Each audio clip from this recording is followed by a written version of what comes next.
Gracias, Sergio. Hola, ¿cómo están? Bienvenidos, buenas noches con todos, bienvenidos a los que se están conectando. Nos conectamos a través de CAMEX, Cámara Peruana de Comercio Exterior, el día de hoy para poder conocer un poco más acerca de neuroventas. El tema que vamos a tratar el día de hoy es muy importante en el proceso de ventas, ¿no? En este caso estamos hablando de la negociación aplicadas a las ventas. Este tema pertenece a la unidad número 6 del módulo 2. Mi nombre, León Maximiliano Cutipa Murga, soy MBA en Administración y Dirección de Empresas. Te invito a que me acompañes a ver este tema tan importante dentro del proceso de ventas y vamos a descubrir algunos aspectos fundamentales y vamos a ver también la dinámica del proceso de negociación aplicados al mundo de las ventas, ¿sí? Como siempre, te invito a que puedas realizar tus preguntas o comentarios a través del canal interno o también a través del canal en Facebook. Al finalizar esta sesión vamos a estar respondiendo tus dudas o inquietudes, lo cual también nos va a permitir ampliar un poquito más estos temas, ¿no? Los temas que vamos a tocar el día de hoy. Sin más, acompáñame a ver esta parte del tema. Primero hablamos de algunos factores relevantes en la toma de decisión de compra del cliente, ¿no? Estos temas ya lo hemos visto en sesiones anteriores, pero es necesario entender claramente estos factores que son relevantes al momento de que un cliente decide comprar algo, ¿correcto? Nos dice, por ejemplo, que cada usuario, antes de comprar un determinado, ya sea un producto, ya sea un servicio, se ve sometido a un número de estímulos que van a influir en la medida posible en su decisión final, ¿no? Son diferentes aspectos los cuales debemos entender como vendedores para poder conocer y ver la mejor manera de poder influir en este aspecto también, ¿no? ¿Cuáles son estos estímulos? Tenemos aquí 4 aspectos de los cuales vamos a mencionar. Estamos hablando de los factores personales, los factores sociales, así como el factor psicológico y el factor cultural, ¿sí? Iniciemos con los factores personales. Tenemos, por ejemplo, la edad, ¿sí? Es un aspecto relevante al momento de tomar una decisión, ¿correcto? Y es que existe también el rol en el proceso de venta, ¿no? O en el proceso de compra de un cliente, ¿sí? Y tenemos que entender claramente quién es el que compra, quién es el que decide la compra, quién es el que paga, quién es el influenciador, etcétera, ¿sí? Y en este caso, muchas veces los niños son los que influyen en la compra de algún producto o algún servicio, ¿correcto? Pero quien paga ese producto, ese servicio suelen ser los papás, ¿no? También está el tema de la profesión, ¿correcto? Este aspecto también va a ser un factor fundamental al momento de decidir la compra. Un cliente, por ejemplo, según la profesión que tenga, va a ser experto o probablemente va a desconocer muchas cosas de un bien o un servicio, ¿sí? Esto también va a depender y va a influir al final, al momento de decidir la compra, ¿no? También está la situación económica, ¿correcto? Las personas, de acuerdo a una situación económica por la cual estén atravesando, van a poder realizar compras muy sofisticadas o probablemente busquen productos con precios muy cómodos, ¿correcto? Esto también es un factor que va a influenciar bastante al momento de que el cliente pueda tomar una decisión, ¿sí? También están los factores sociales. Tenemos, por ejemplo, la influencia que puede haber de parte de la familia, ¿no? El otro día mencionábamos acerca de la tradición y las costumbres que tienen algunas familias al momento de consumir determinadas marcas, determinados productos, ¿correcto? Lo cual incluso se va extendiendo como una tradición, ¿no? De generación en generación, ¿correcto? También hablamos de pertenecer a un grupo, ¿no? Por ejemplo, un círculo de amigos, un círculo social en el cual va a haber el tema de influencia, ¿no? Si del grupo social en el cual está un individuo, todos tienen vehículos de marca, por ejemplo, entonces la persona que todavía no tenga y decida comprar un vehículo, también va a ser influenciado por ese equipo, por ese grupo o por ese por ese círculo social, ¿no? Entonces, tenemos también ese aspecto de querer parecernos o querer igualarnos y pertenecer a ese grupo social. Es algo natural de las personas, ¿no? De querer adoptar ciertas actitudes, ciertas formas de comportamiento de un grupo social en específico, ¿sí? También hablamos de los estilos de vida, que anteriormente ya lo hemos mencionado en algunas clases en relación a que los estilos de vida son diferentes estilos, valga la redundancia, ¿no? Que nos proporciona Arellano Marketing justamente de la investigación y de los estudios que ha hecho aquí en Perú en relación a los estilos de vida de diferentes personas, ¿no? Los cuales obviamente también van a estar orientadas y van a influir, ¿no? En la decisión final de compra, ¿correcto? Te invito a que puedas revisar estos estilos de vida de Arellano Marketing, el cual lo explica muy bien. Incluso si ingresas a su página web, puedes encontrar ahí bastante información de estos estilos de vida, que muchas veces también se utiliza como una segmentación de mercados, ¿correcto? Y sirve muy bien aquí en Perú. Pasamos a los factores psicológicos, ¿no? Tenemos los factores psicológicos, ahí hablamos, por ejemplo, de la percepción, ¿no? Hemos hablado en el curso de neuromarketing cómo la percepción juega un papel muy importante, ¿no? A poder el cerebro entender o interpretar el entorno que nos rodea, ¿sí? De esta misma forma, vamos a percibir algunos productos o algunos servicios, ¿sí? Lo mismo que, de acuerdo a la calidad de nuestra percepción, vamos a poder también ser influenciados para poder tomar una decisión, ¿sí? También está el aspecto motivacional, ¿no? Cuando alguien está motivado en adquirir algo, va a tener la predisposición y va a realizar actividades orientadas a lograr ese objetivo, ¿correcto? Y si de por medio está el adquirir algo o algún servicio, algún producto, también va a estar influenciado por esta parte de la motivación, ¿sí? Otro aspecto dentro de los factores psicológicos está el aprendizaje, ¿sí? Y es que ahora mismo estamos viendo a clientes modernos, a clientes nuevos, orientados a una situación en la cual estamos viviendo, ¿no?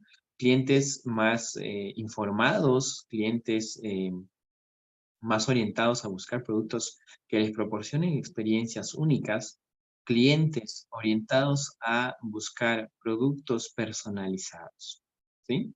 Y justamente este aspecto, cuando un cliente decide comprar algo, previamente se informa, ¿correcto? A través de los diferentes canales y básicamente el Internet, ¿no? Va buscando información y de eso va aprendiendo. ¿Correcto? Un cliente, por ejemplo, en 2, 3 días podría recabar bastante información y conocer bastante, aprender en ese proceso para que pueda tomar una decisión, ¿no? Al momento de adquirir algo, ¿correcto? Especialmente si se tratan de compras muy relevantes, por ejemplo, una vivienda, un vehículo, ¿no? Etcétera, ¿correcto? También está el aspecto de las creencias como un factor psicológico, ¿sí? Por ejemplo, hay algunas personas, clientes, que tienen ciertas creencias de algunos productos. Por ejemplo, ¿no? Si ven un producto con un precio bajo, la creencia muchas veces suele ser de que el producto es de mala calidad, ¿correcto? Pero no siempre pasa esto, ¿no? Entonces, tenemos que ser conscientes de que estas creencias también influyen como un factor relevante al momento de tomar decisiones, ¿sí? Las actitudes también están presentes dentro de los factores psicológicos como influenciadores al momento de tomar decisiones, ¿correcto? Muy bien, pasamos ahora a los factores culturales, ¿sí? Que también eh, son relevantes al momento de tomar decisiones para un cliente, ¿no? Por ejemplo, hablamos de las costumbres, ¿no? Algo que hace un momento habíamos relacionado con la familia, ¿no? Las costumbres, las tradiciones, ¿no? La influencia que puede haber de parte de un entorno, así como la religión. ¿correcto? Estos aspectos son importantes a poder investigar, especialmente si se trata de ventas internacionales, por ejemplo, ¿no? Cuando alguien va a vender un producto en otro país, previamente tiene que hacer un análisis del factor cultural. Y en este caso, por ejemplo, el tema de la India, ¿no? Podemos mencionar que en la India el tema del luto es vestirse de blanco, ¿no? En cambio, en nuestro contexto, el luto es el color negro, ¿correcto? También está en relación a lo que consumen, ¿no? Las vacas allá en la India son consideradas como mascotas, más allá incluso son veneradas, ¿no? Entonces, este aspecto va a influir como un factor cultural al momento de decidir una compra, ¿correcto? Muy bien, son algunos factores, ¿no? Obviamente para poder entender mejor al cliente y ver de qué manera estarían siendo influenciados, ¿no? Al momento de tomar una decisión, ¿correcto? Muy bien, pasemos al aspecto de un poquito conocer las ventas, ¿no? En relación a la negociación, ¿sí? Y nos hacemos la pregunta, ¿no? Para vender, ¿debemos negociar? ¿Correcto? Esta pregunta es muy importante, ¿sí? Y vamos, te invito a que puedas tú personalmente buscar una respuesta, ¿no? ¿Crees que es importante negociar para vender? ¿No? Y es que antes de esto necesitamos entender qué es vender y qué es negociar, ¿sí? Vamos a dejar pendiente un momento esta pregunta, ¿correcto? Vayamos a ver lo que nos dice en el texto, ¿no? El error más común que cometemos a la hora de negociar y conocer a un cliente es no tener en cuenta lo que nos dice y hacer lo que nosotros consideramos correctos como vendedores, ¿sí? Hemos enfatizado en las clases anteriores la importancia de la escucha activa. Y lo repetí muchas veces y lo voy a seguir repitiendo, ¿correcto? Porque la escucha activa es una de las herramientas fundamentales al momento de vender, ¿correcto? Y nosotros, como vendedores, no podemos tratar, ¿no? Equivocadamente de querer, en este aspecto, tratar de dar a conocer de manera incluso intrusiva al cliente los beneficios y las bondades de nuestros productos o servicios, ¿sí? No podemos hacer esto porque lo único que vamos a lograr es que el cliente sienta una incomodidad, ¿sí? Porque probablemente diga, ¿no? Ni siquiera le he explicado mi necesidad y está intentando venderme. Más allá de querer ayudarme, el cliente va a pensar que el objetivo del vendedor es simplemente vender, más allá de querer ayudar al cliente, ¿correcto? Entonces, en este aspecto, vuelvo a repetir, escuchar es fundamental. Solamente así podemos conocer las necesidades reales, los problemas reales por el cual puede estar atravesando un cliente.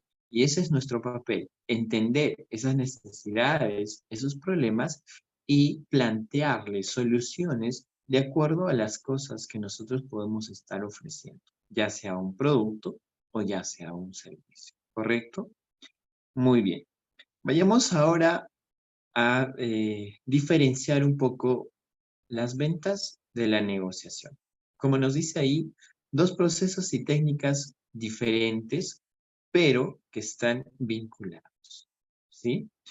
Vamos a ver qué cosa es vender, ¿no? Y en este caso, el vender, como puedes observar, es el proceso de identificar, ¿no? Las necesidades de nuestros clientes y satisfacción de las mismas mediante la argumentación y demostración de beneficios y ventajas de nuestros productos. Ese es el proceso de vender. Eso es vender, ¿sí? Poder identificar cuáles son las necesidades de los clientes, ¿no? Y buscar satisfacer esas necesidades a través de nuestros bienes o servicios, ¿correcto? Planteando, obviamente, en este caso, argumentos que convenzan al cliente, ¿no? Acerca de las bondades, de los beneficios, de nuestros productos o servicios. ¿Sí? Pasamos ahora al aspecto de la negociación. ¿Qué es negociar? Podemos observar que negociar es el proceso de acercamiento entre diferentes posturas con intereses comunes, ¿sí? Y contrapuestos con el fin de alcanzar un acuerdo beneficioso para todas las partes. Vamos a hacer un resumen, ¿sí? Muchas veces el vender podría estar traducido en que el vendedor gane y el cliente pierda, ¿correcto? Pero una negociación no. Muchas veces y casi siempre en la negociación se busca que ambas partes sean beneficiadas. Por eso existe el tema de negociar, ¿no? Y negociar es también el aspecto de intercambiar ideas, opiniones frente a algo y poder expresar de qué manera estás buscando un beneficio y de qué manera buscas no perjudicar a nadie, ¿correcto? Ojo, que muchas veces hay algunos vendedores que lo único que buscan es ganar en este caso y perjudicar a la otra parte. Esa no es la idea, ¿no? La idea en este caso es construir relaciones sólidas con el cliente, ¿sí? Y esto también nos va a ayudar a que la empresa pueda ser sostenible en el largo plazo. Porque un cliente satisfecho, ya lo hemos dicho, un cliente satisfecho es aquel que va a recomendar mi marca, es aquel que va a recomendar mi producto, es aquel cliente que algunas empresas le llaman promotor, ¿sí?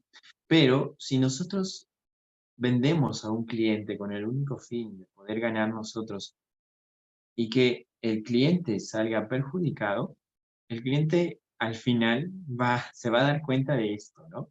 Y vamos a tener un cliente detractor, un cliente que que no va a recomendar nuestra marca, que no va a recomendar nuestro producto, sino muy al contrario, ¿sí? Muy bien.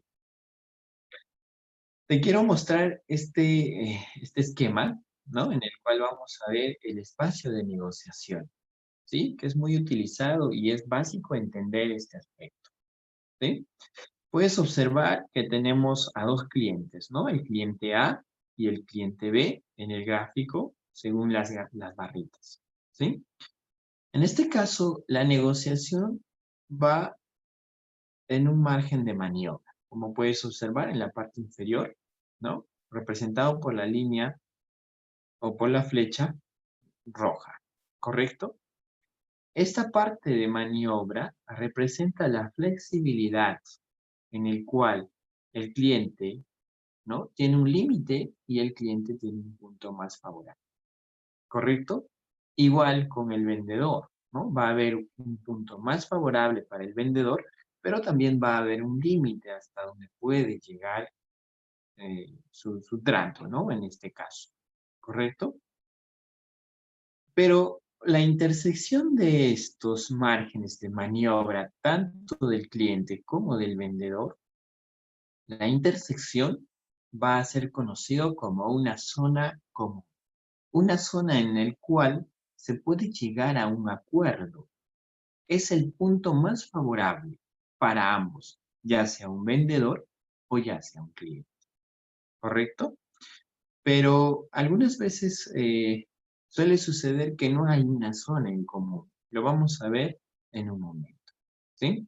Lo ideal entonces en este caso es dar a conocer el límite y poco a poco, perdón, en este caso es dar a conocer nuestro punto más favorable, ¿no?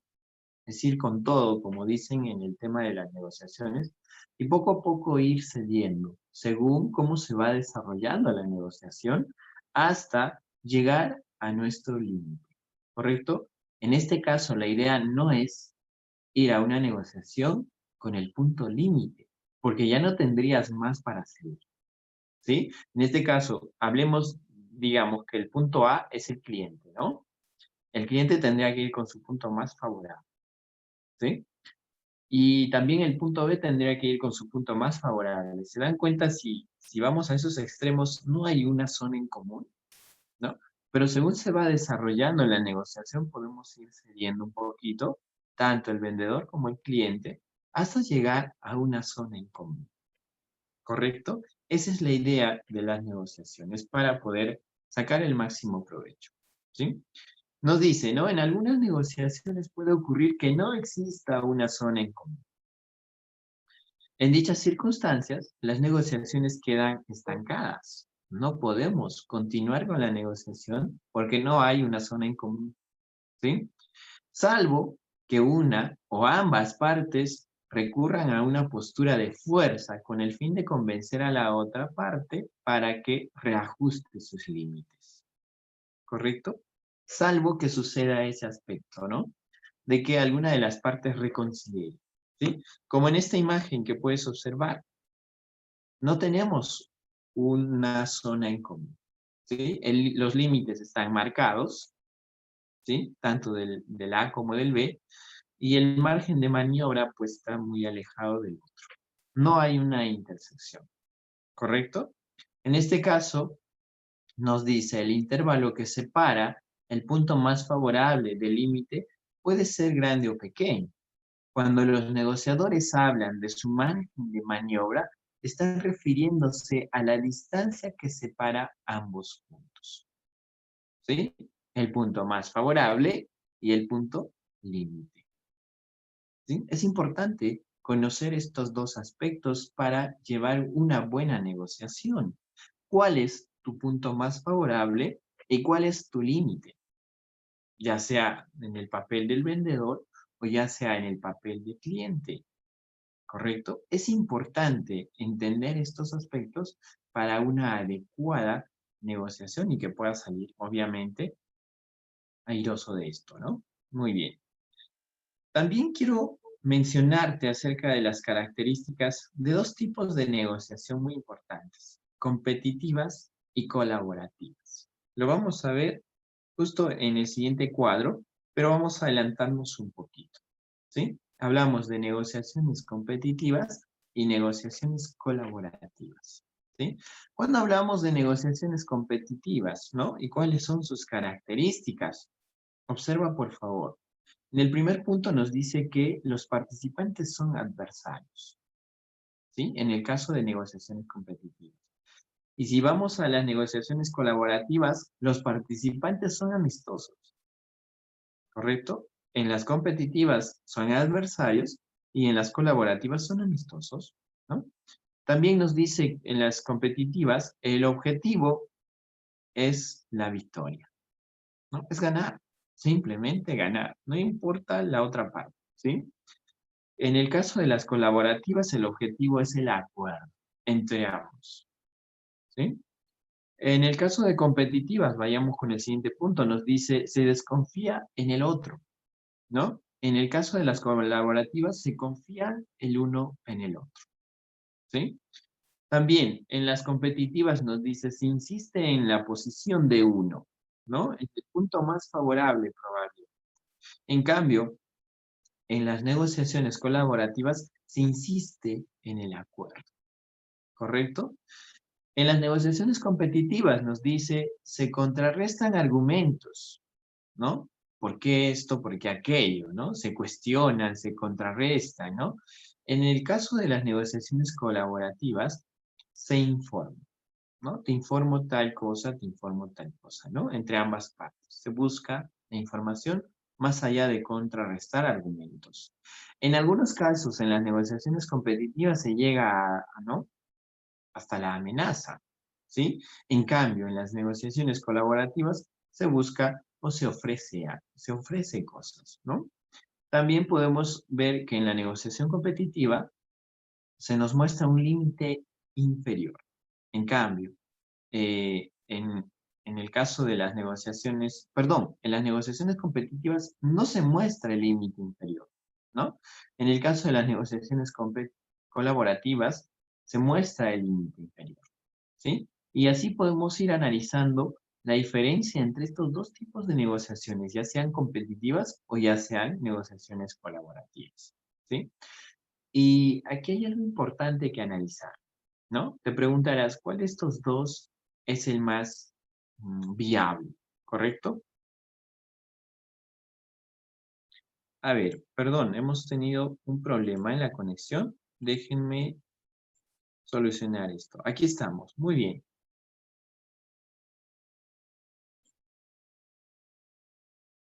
Perfecto. Vamos, ahí está. Perfecto, muy bien. Tenemos una pequeña interrupción, ¿no? Estamos limitados por la conexión en este caso. Perfecto. Entonces, mencionaba, ¿no? ¿Cuál de estos dos tipos de negociación es el más interesante?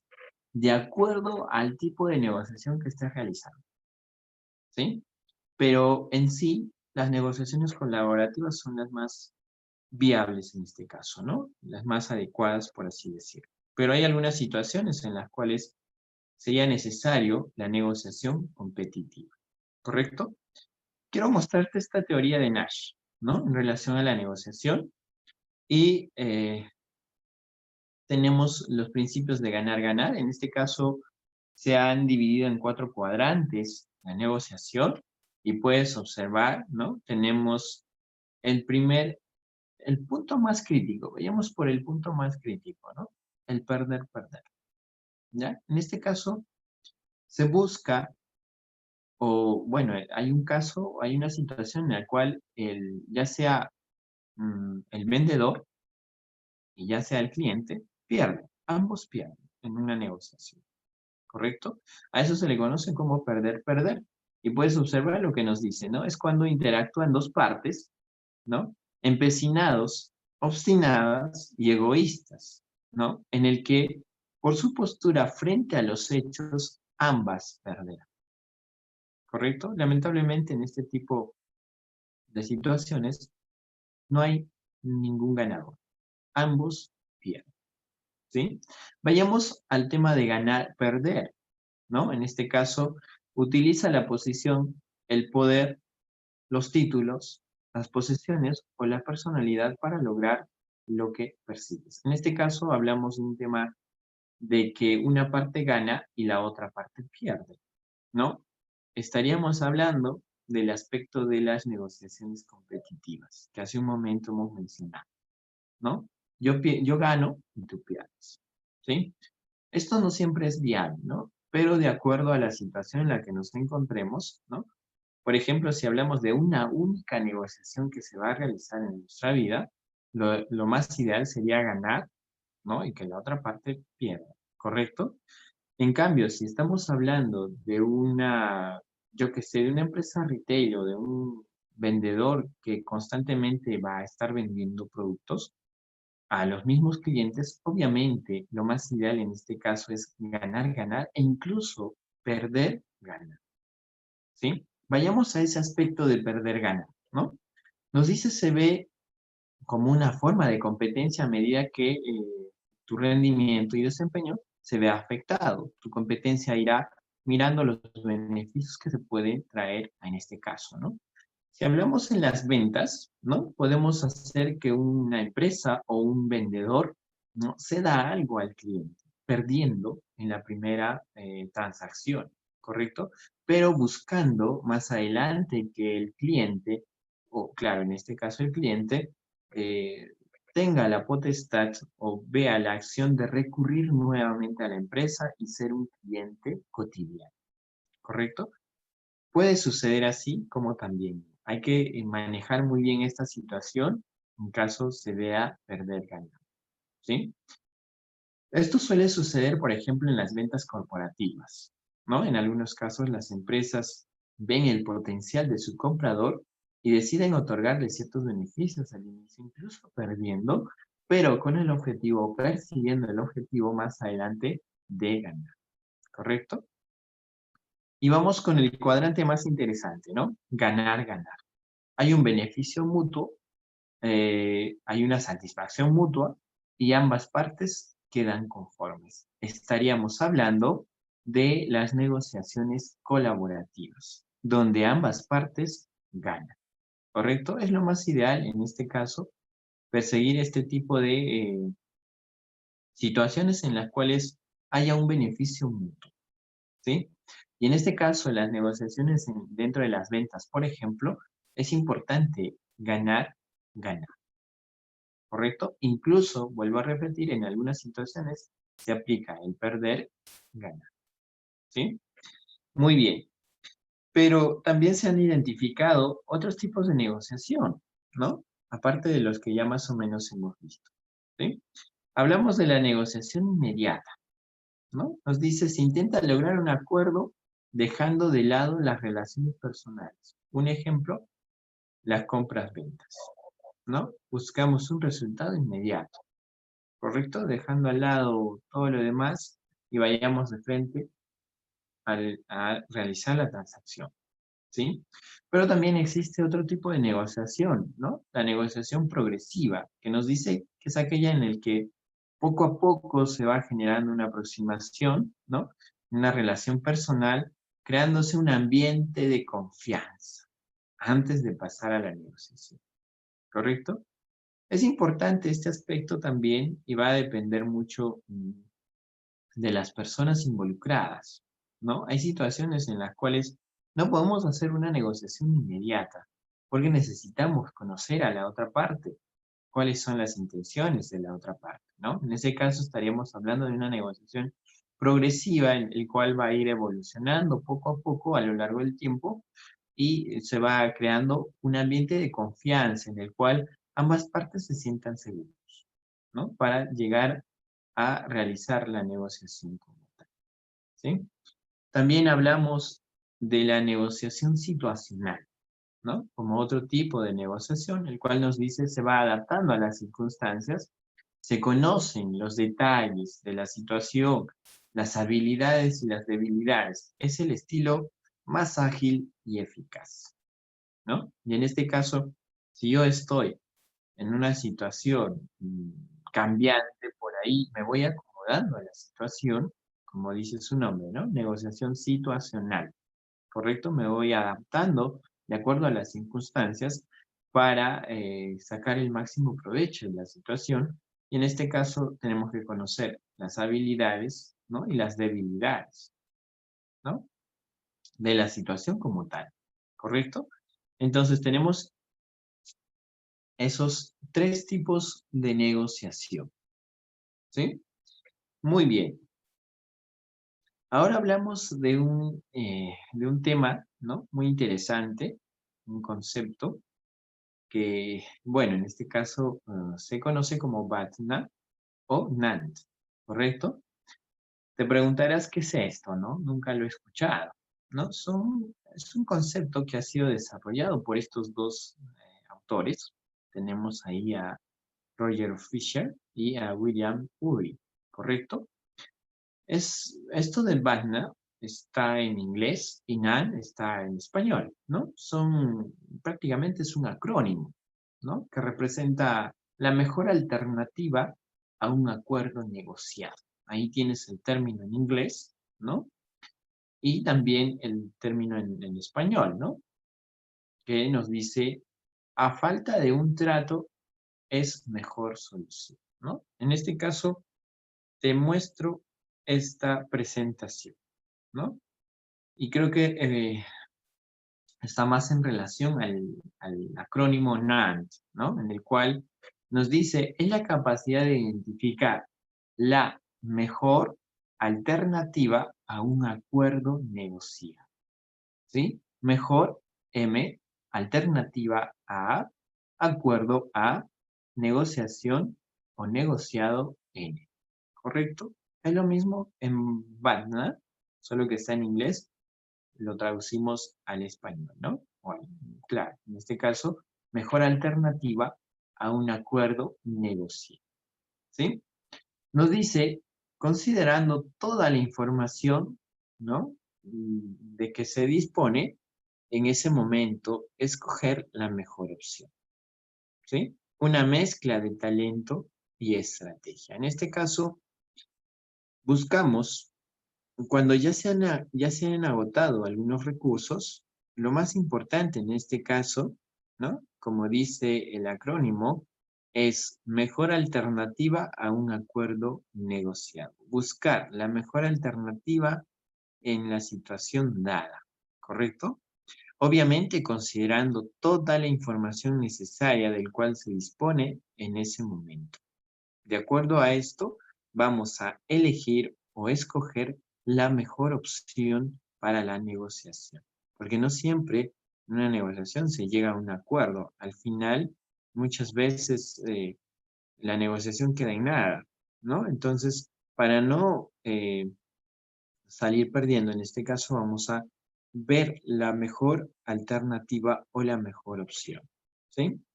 Tenemos los principios de este tipo de negociación, ¿no? Podemos observar 4 principios, ¿sí?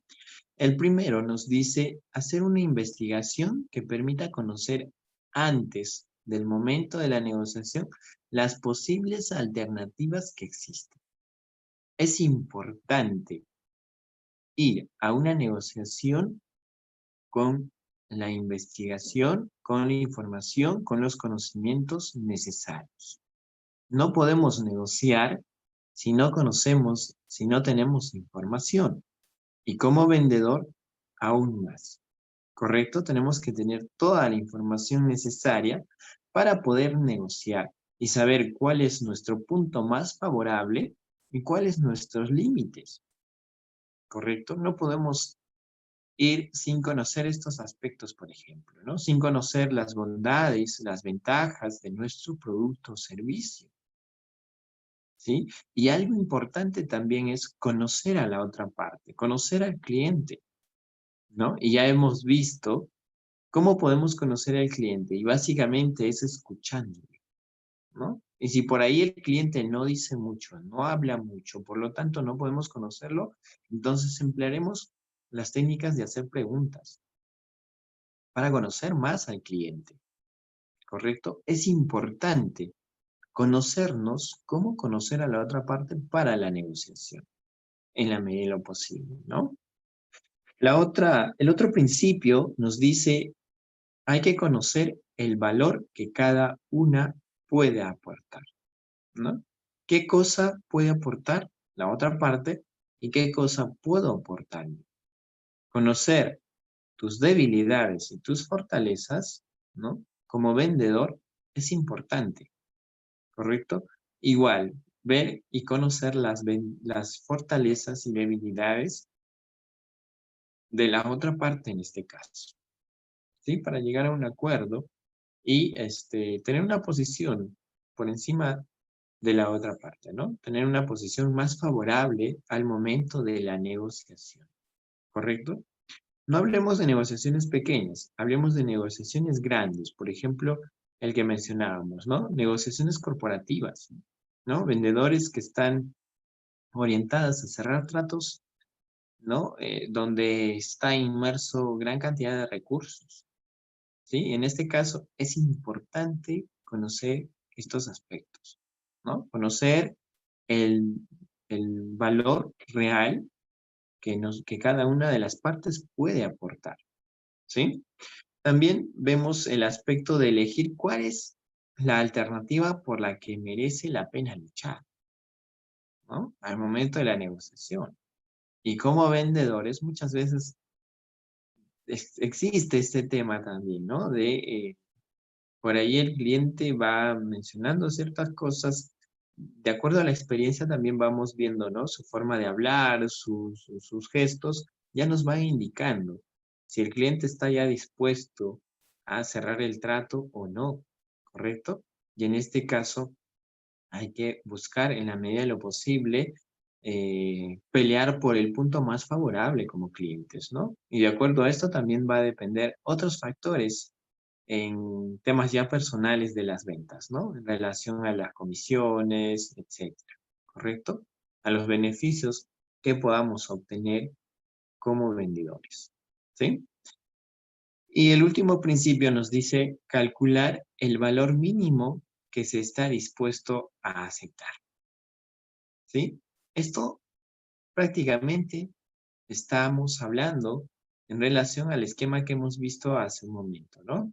El punto más favorable y el punto límite. Es importante conocer ambos previa a la negociación, ¿sí? Cuando alguien no conoce sus fortalezas, muchas veces no suele realizar tratos, ¿no? Tratos, en este caso, que aporten, ¿no? O que sean tratos que favorezcan a ambas partes, ¿no? Muchas veces se queda uno con las ganas de con una sensación de haber perdido algo, ¿correcto? De no haber realizado un trato o una negociación adecuada. Y es que estas cosas suceden cuando alguien no conoce su valor real, cuando no conoce cuál es lo mínimo que puede aceptar y cuál es lo máximo o su punto más favorable, ¿correcto? Entonces, te recomiendo en esta situación que busques, ¿no? Estos puntos, ya sea el favorable o ya sea el límite, ¿correcto? Muy bien. La negociación enfocada al cliente. Vamos a ver estos aspectos también, ¿no? Tenemos aquí eh, cinco aspectos importantes, ¿no? Primero nos dice, ¿qué quiere decirnos el cliente?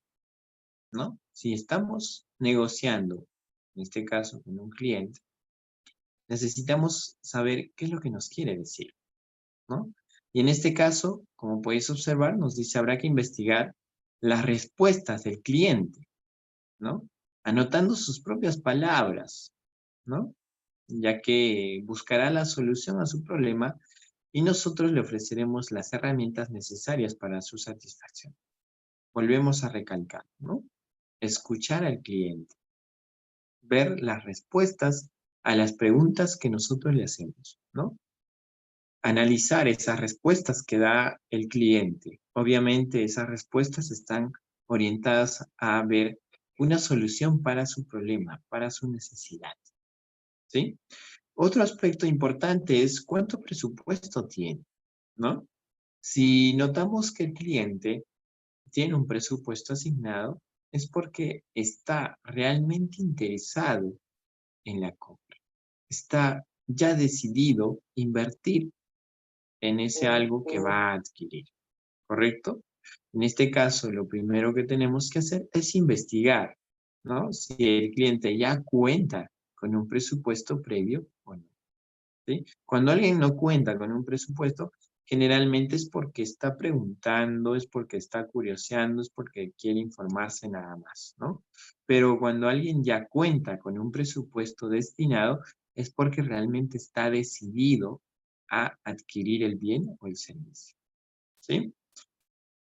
El tercero nos dice, consigue la confirmación del cliente.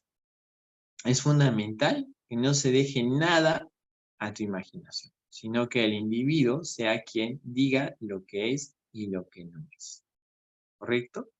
Es importante sondear en este caso al cliente a través de las preguntas, ¿no? A través de lo que dice, hacer una lectura a su lenguaje no verbal. Es importante, ¿sí? Y más allá de todo esto, las preguntas directas nos van a ayudar bastante en este caso, ¿no? De no dejar nada a la imaginación. Y en la medida de lo posible, si hemos desarrollado muy bien la habilidad de hacer preguntas, ¿no? Como las que hemos visto en las clases anteriores, será mejor aún, ¿no? La identificación de las necesidades reales de un cliente, ¿sí? Cuarto punto nos dice presentación de tu producto. Previo a lo anterior, a los 3 puntos anteriores, estaríamos en la capacidad, ¿no? De poder presentar nuestro producto de acuerdo a las necesidades del cliente, ¿sí? Como dice ahí, ya sabes lo que necesita el cliente, ¿no? Además de conocer el presupuesto disponible que tiene, por lo tanto, es el momento de presentar tu oferta y ponerle un precio, ¿sí? Es importante este aspecto porque va a depender también en la forma como presentemos el producto o servicio, ¿no? La importancia que le pongamos a ciertos aspectos o a ciertas características que tiene el producto o el servicio, ¿sí? También hablamos de algo ya al final, ¿no? Las objeciones del cliente. Una vez que hemos dado nuestra propuesta hacia el cliente, ¿no? Nuestro producto, nuestro servicio, va a venir el tema de las objeciones del cliente, ¿sí? Nos dice, si has seguido todos estos pasos, no debería surgir ninguna objeción por parte del cliente, ¿no? En todo caso, podrías rebatir el precio, ¿no?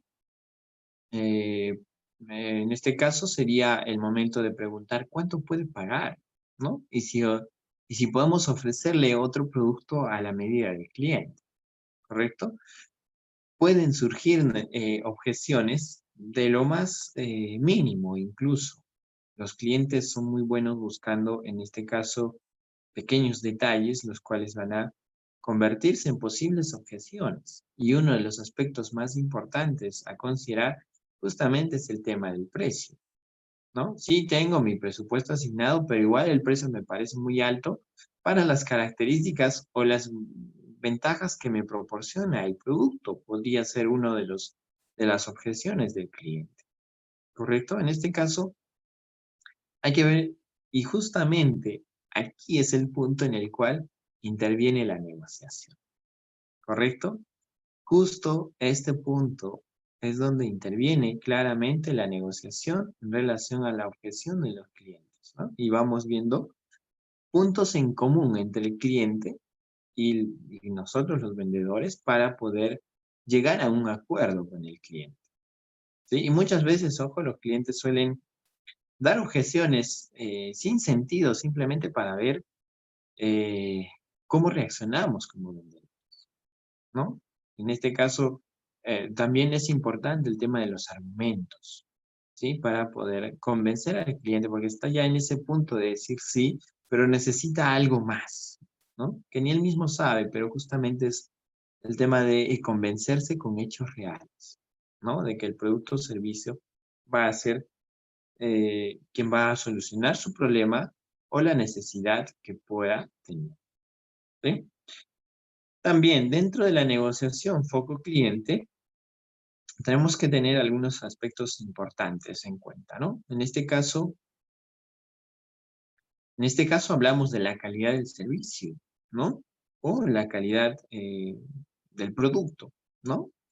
También hablamos de la comunicación fluida, ¿sí? De tal forma que esa comunicación pueda ser entendida, ¿no? Por el cliente, ¿correcto? En este caso, el vendedor también tendrá esa capacidad de poder ver, ¿no? Si el cliente es un cliente sofisticado o no, y de acuerdo a esto emplear algunos términos técnicos o no, ¿correcto?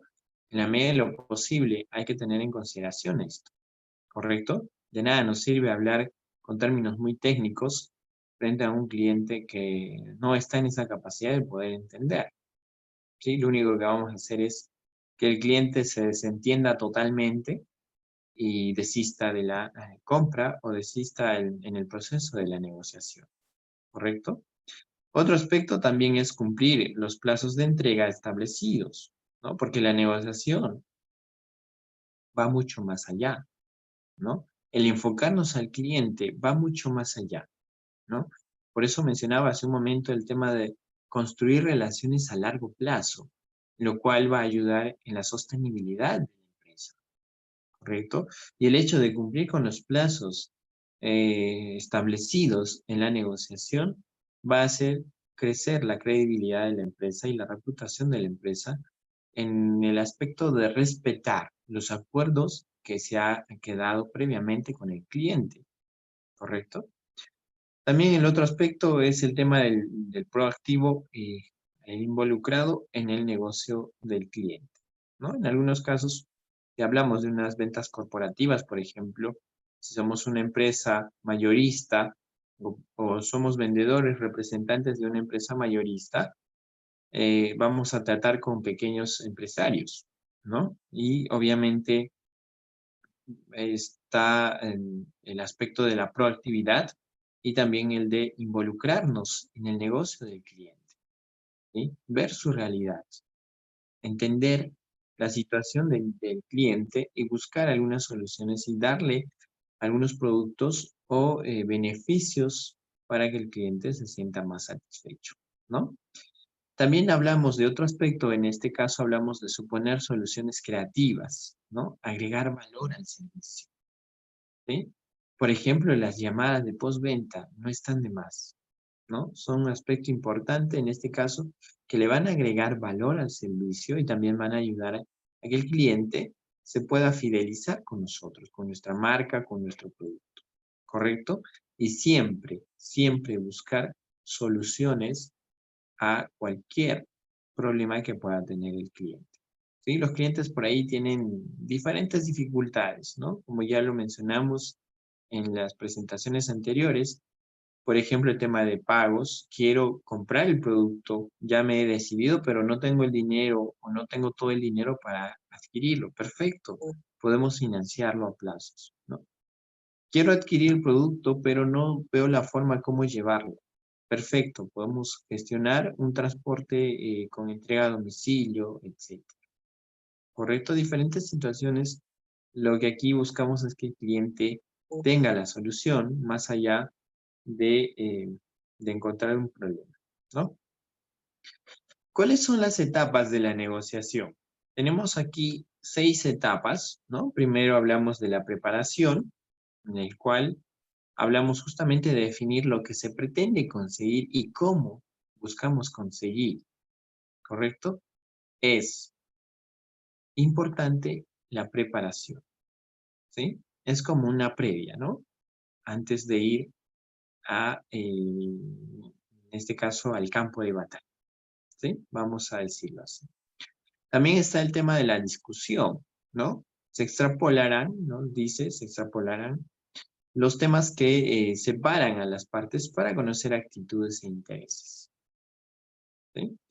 Luego está el tema de las señales, ¿sí? Esto es importante. Observa y juega también un aspecto psicológico, ¿sí? Nos dice, es un medio que utilizan los negociadores para indicar su disposición a negociar sobre algo. Es un mensaje que ha de ser interpretado por el que lo recibe, ¿no? Si estamos tratando con una persona que ha pasado por muchos procesos de negociación y conoce todos estos aspectos de la negociación, entonces tenemos que ser muy perceptivos a las señales que pueda estar enviando, ¿correcto? Y estas cosas se van a ir aprendiendo en el campo, como dicen, ¿no? Al momento de realizar diferentes negociaciones, vamos a ir conociendo cómo algunas actitudes, algunos gestos de la otra parte ya nos están indicando, ¿no? De que ya están prestos para cerrar la negociación o están a disposición a la negociación, ¿correcto? Eso en cuanto a las señales, ¿no? Luego pasamos al tema de las propuestas, ¿no? Que son aquellas sobre los que se negocia o no se negocian las discusiones, aunque las propuestas pueden ser un objeto de discusión, ¿no? Por ahí el tema de las propuestas, como dice, pueden ser objeto de discusión, ¿no? En este caso, las propuestas son aquellas alternativas, ¿no? Que ambas partes pueden plantear para llegar a un acuerdo, ¿sí? Muy bien. Luego tenemos la siguiente etapa, que es el intercambio, ¿no? Existe una gran atención por ambas partes, ya que en ella se trata de obtener algo a cambio, o, en este caso, renunciar a otra cosa, ¿no? Ojo, si yo voy a obtener algo, muchas veces va a involucrar que yo pierda, ¿sí? Por eso nos dice esta parte, ¿no? Ya que en ella se trata de obtener algo a cambio de renunciar a otra cosa, ¿sí? Eso es el intercambio muchas veces, ¿no? Y en este caso, entre un vendedor y un comprador, básicamente el vendedor va a otorgarle algo, en este caso un producto o un servicio al cliente, y el cliente va a retribuirlo de manera económica al vendedor, ¿correcto? Pero ojo, el cliente se está desprendiendo de la parte económica, ¿no? Podría traducirse en el caso de que está renunciando a algo, ¿no? Y por último tenemos el cierre y el acuerdo, ¿no? Como es lógico, nos dice la finalidad del cierre es llegar a un acuerdo, donde ambas partes estén satisfechos, ¿no? Estén contentos de haber realizado una transacción o una negociación positiva, ¿no? Una negociación apta para ambas partes, ¿sí? Muy bien, ya casi finalizando, tenemos que cambiar un aspecto muy importante, ¿no? Y es que aprender a negociar es muy, muy importante, ¿correcto? Negociamos todos los días, ¿correcto? Estamos en ese proceso. Así como vendemos todos los días, ¿no? Vendemos al pedir un favor a papá, mamá, nos vendemos, ¿no? En una relación de pareja, nos vendemos en una situación laboral, ¿no? Nos vendemos en una situación familiar, ¿no? De la misma forma también negociamos, ¿correcto? Y en este caso, saber negociar es imprescindible, ¿no? En estos días en que todo cambia de manera vertiginosa, ¿no? Incluyendo los conocimientos que quedan obsoletos de manera muy rápida, ¿sí? Tenemos, por ejemplo, guerras comerciales, proteccionismos, amenazas a la democracia, ¿no? El cambio climático, la delincuencia, el terrorismo, la corrupción, ¿no? Por nombrar solo algunos aspectos, son desafíos que debemos abordar de inmediato en nuestro foco, ¿correcto? Y uno de esos aspectos, obviamente, es el tema de la negociación. Hay bastantes cosas que están cambiando, ¿no? Tenemos aquí las famosas 4 Cs para negociar. Ojo, he dejado esto al último porque prácticamente es donde, estas 4 Cs es donde descansa, como dice ahí, el arte de la ciencia de la negociación. El arte y la ciencia de la negociación como tal. Es fundamental prestar atención a estas 4 Cs, ¿sí? Hablamos, por ejemplo, de la comunicación. Entre ambas partes, ¿no? Puedan intercambiar sus puntos de vista o sus diferentes puntos de vista para llegar a un acuerdo, ¿sí?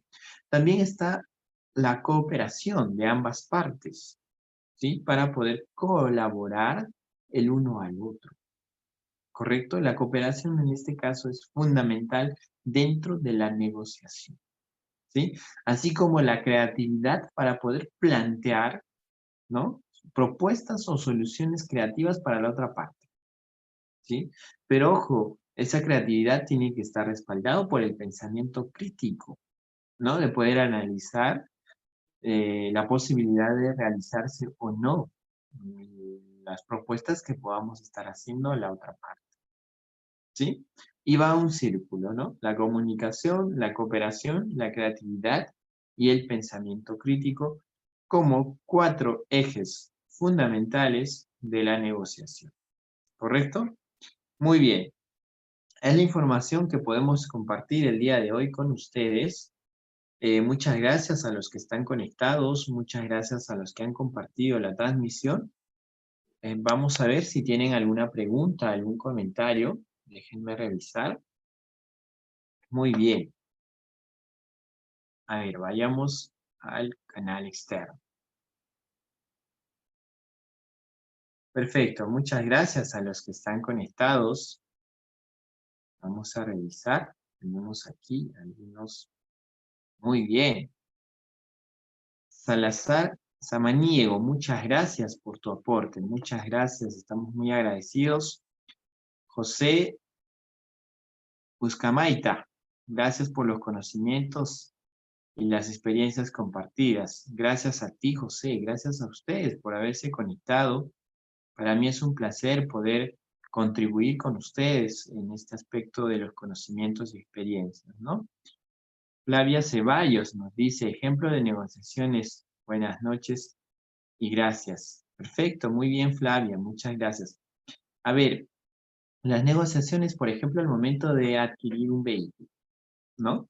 O las negociaciones al momento de adquirir una vivienda, ¿no? Cuando alguien compra un departamento, por ejemplo, ¿no? Hay negociaciones en las cuales una parte va a querer ciertos beneficios, en este caso al momento de adquirir un vehículo, por ejemplo, ¿no?